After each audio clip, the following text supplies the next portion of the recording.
Digimon Seekers, Chapter 3, Part 7.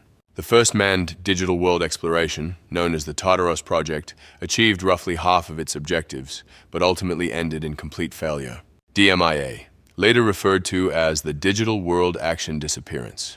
Saya, who had mind-linked with Agumon, was one of the first mind-link operators and became the first DMIA that had not yet been defined. The virtual observation ship Tartaros successfully progressed into the digital world, with Palmon, Tentamon, and Agumon's team diving into the network C using their tools. They likened this to an orbit around the moon, but in reality, it was more like underwater exploration with submarines. The digital world's visibility was not as good as outer space, and they couldn't optically observe it. Moreover, the perception of information from Digimon through MindLink, even with Saya and Agumon, had much lower resolution and accuracy than what's possible now. Consequently, the information they obtained was limited. It was like groping through the deep sea with a single faint light. Nevertheless, the Digimon were on autopilot as programmed and continued to dive through the noisy sea of data. In conclusion, Yulin and Kosuke knew nothing about the tragedy that struck the Tartaros ship at that time. Something happened, but due to their inexperienced mind link, they couldn't perceive what had occurred. The cause of the Tartaros project's failure remains a mystery. However, Saya should have observed it. In the blurry, monochrome digital world, something. Meaningful data, intentional code. In other words, some intelligent AI life form, something. It could be Digimon, it could be hostile. Yulin, with very limited information obtained in real time, had few words. She was there, but she couldn't see clearly, and she hadn't heard anything. If anything, just before that, a shiver of unease. She had felt. Of course, such things don't provide scientific data. When they realized it, Agumon's signal had disappeared, along with Saya, who mind-linked with him.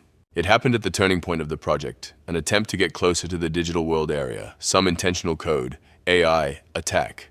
Were they targeting Saya, the observer, or maybe it was an unfortunate accident, like ships colliding with icebergs or large marine creatures in the real world? One thing was certain, no one knew anything for sure. They were faced with an unforeseen situation, and Kosuke panicked. His fiance's signal had vanished, engulfed by an invisible monster. All the actions of their partner Digimon were pre-programmed. Kosuke requested permission from the headquarters to search for Saya and Agumon. He wanted to act as an observer with Tentamon and manually control the ship. The decision-making authority lay with Professor Ryusenji, who had taken charge of all commands. Ryusenji made a decision. The virtual observation ship Tartaros was severely damaged and on the brink of losing functionality. Yulin's Palmon and Kosuke's Tentamon also suffered significant damage. Ryusenji prioritized the return of Yulin and Kosuke. He ensured that they wouldn't head to rescue Saya at the scene. It was about avoiding the worst-case scenario where all three of them would become DMIA, Aberdeen Electronics, Digilab in the Electromaster District, DDL. Environmental imagery from different seasons of nature was flowing on the wall displays. Tokyo Metropolitan Police Cybercrime Unit Chief Shu Yuelin was standing in the DDL lobby. Many years had passed since the failure of the Tartaros project. The number of nights spent agonizing over that accident was in the hundreds, if not thousands. What awaited Yuelin and Kosuke when they finally returned to the real world was Saya, lying unconscious on a bed. Upon examining the last observation data still being received at that time, it was estimated that Saya's mental data remained transferred to Agumon's Digicore, and she had somehow disappeared into the digital world from the accident scene. DMIA, the first recorded disappearance in the digital world, as far as records show. Now it could be understood, Saya, regardless of the outcome, had reached the limit of mind-link duration, and her mental data had fused with her partner Digimon's Digicore. What happened to Saya's Agumon? No one knew. Even now, it's not well understood where Digimon that become DMIA go. The Tartaros project had over 10 processes and evaluation points. Digital world observation was a success despite severe noise. Digimon's autopilot was a big success. Yulin and Kosuke returned, but Saya became DMIA. So, the project achieved about half of its goals, but the human cost made it a big failure. Yulin and Kosuke had no idea what to do. They hardly saw anything, heard anything, or understood anything in the network C. Their experience was like that of a toddler taking their first steps, yet maybe they couldn't have foreseen the danger of contact with an unknown intelligence. Yulin had a sense of the risks involved. It was something akin to making contact with extraterrestrial life. Deep down, The digital world was considered a frontier for humanity to conquer, and Digimon were regarded as inferior beings. They were more focused on pushing technology towards unknown limits, rather than thinking about whom they were approaching and communicating with. And Saya paid the price. Saya, transported to a university hospital, never woke up. Her mental data remained trapped within her partner Digimon's Digicore and was cut off from her physical body in the network. Whether she was alive or dead, no one could determine. Not even a deity, probably. Professor Ryusenji did everything he could for his daughter's life support. His students did the same. By keeping the Mind Link experiment and the Tartaros project confidential, they protected Yuelin and Kosuke, who had led the project. They also preserved the research of the digital world and its future. Ryusenji's actions in safeguarding his students' lives and futures, despite losing his daughter, earned him even more respect from the few who knew the full story. Yuelin had wondered about Kosuke's fate after the accident, but didn't know much. The last time they had met, was it right after the accident when they visited Saya in the hospital?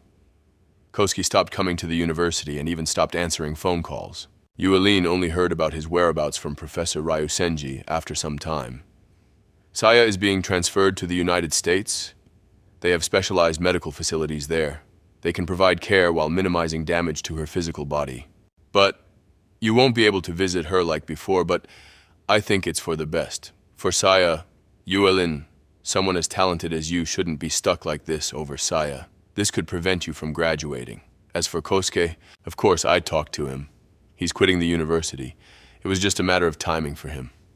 I'll support him as much as I can in the future.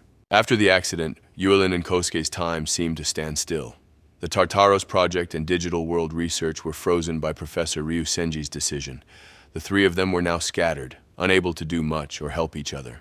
Yuelin was torn about whether she could focus on her research and find happiness while her friends suffered. In the first place, the Ryusenji Research Lab existed because of Saya. The Ryusenji Electronics Corporation, the team, everything revolved around her. Dealing with the now reclusive Kosuke was undoubtedly painful for Yuelin. Moreover, without Saya, Professor Ryusenji became an imposing figure, making it difficult for anyone to approach him casually. Zzz. As Yuelin pondered her thoughts, something appeared before her. An object. 3 spheres floated in the air. Each holographied sphere bore distinctive markings. Vaccine, virus, data. These 3 spheres rotated, overlapping, and then disintegrated without a trace. Even as years passed, the answers remained elusive. Nonetheless, Yuelin continued to be involved with the digital world as a police officer. End of Chapter 3, Part 7.